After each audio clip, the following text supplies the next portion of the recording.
कि आवाज अपनी दूर तलक छोड़ जाऊंगा, आवाज अपनी दूर तलक छोड़ जाऊंगा। खामोशियों की बेमौत गवारा नहीं मुझे, शीशा हूं मैं, टूट भी गया तो अपनी खनक छोड़।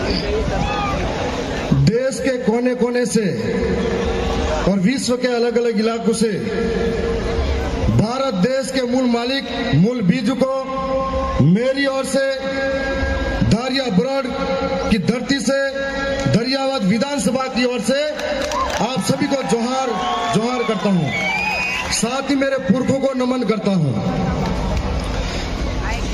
आज से पहले में 3 साल पहले जो झाबुआ के अंदर कार्यक्रम हुआ था, उस कार्यक्रम के अंदर मैं गया था तो कभी सोचा नहीं था इतना बड़ा मंच मिलेगा। आज इतने बड़े मंच पे बोल रहा हूं तो ये जो भी संभव हुआ, दरियावत विधानसभा की जनता, वहां के कार्यकर्ताओं के त्याग, समर्पण, मेहनत से संभव हुआ। मैं उन सबको दिल से धन्यवाद करता हूं। साथ ही पिछला कार्यक्रम दरियावत के अंदर हुआ था, उस कार्यक्रम को सफल बनाने के लिए वहां के एक एक कार्यकर्ता की मेहनत थी। उन सबको धन्यवाद करता हूं। आज इस मौके पर हम खड़े हैं। मैं हर बार कार्यक्रम में जाता हूं, बहुत बड़े बड़े, मेरे से भी बहुत बड़े बड़े बुद्धिजीवी और वक्ता आते हैं। मैं गहराई से उनको सुनता हूं, तब महसूस होता है कि सबके मुंह से निकलता है कि जमीनें लूटी जा रही है, जंगल छीना जा रहा है, अधिकार लूटे जा रहे हैं, रोज कानून बदले जा रहे हैं। समस्या सबसे सुनता हूं, लेकिन समाधान कौन बताएगा? समस्या सबसे सुनता जा रहा हूं। आज देश के कोने कोने पर आदिवासियों की स्थिति क्या है? चाहे वो मणिपुर का आदिवासी हो, चाहे वो झारखंड छत्तीसगढ़ का आदिवासी हो, चाहे मध्य प्रदेश का आदिवासी हो, चाहे राजस्थान का आदिवासी हो, आए दिन आदिवासी को जमीनों के नाम पर विस्थापित किया जाता है। आए दिन आदिवासी को विकास के नाम पर विस्थापित किया जाता है। आए दिन आदिवासी को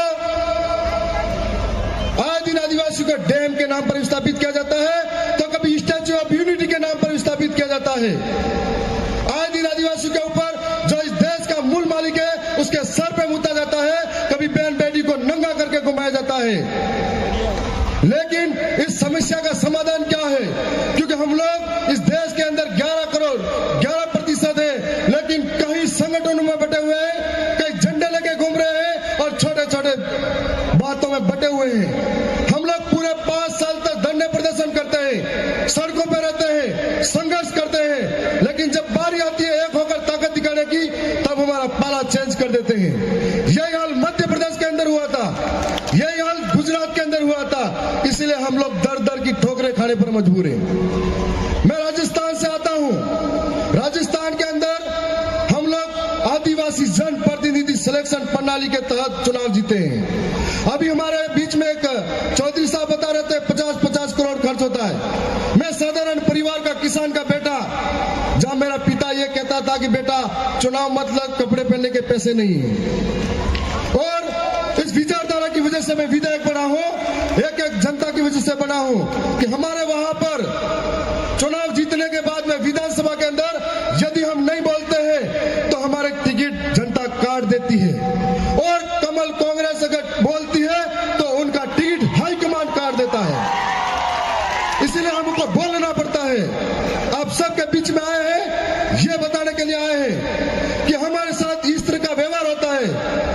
चाहे जंगल लूटे जाए, जमीन छीनी जाए, चाहे हमारे विकास के नाम पर सरकार हमको बेवकूफ बनाती जाए, उसका एक समाधान यह है, हम आर्थिक रूप से कमजोर हैं, सांस्कृतिक रूप से कमजोर हैं, शैक्षणिक रूप से कमजोर हैं। 5 साल सड़कों पे आंदोलन करेंगे, धरना प्रदर्शन करेंगे। इसके लिए हमारी स्वतंत्र आवाज को विधानसभा और संसद सभा के अंदर भेजना होगा। जो हमारे कानून लूटे जा रहे हैं, उनके लिए टेबल ठपकार के खटकार के बोल सके।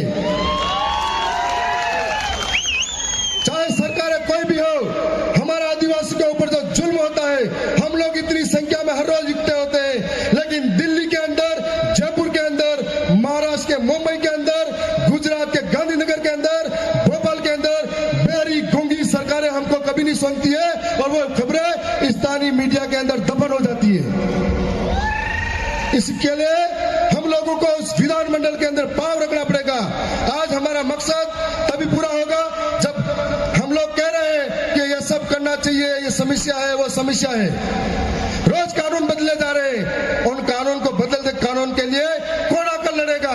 जब हम उस कानून को लड़ने के लिए वहां पर मौजूद होंगे तब लड़ पाएंगे।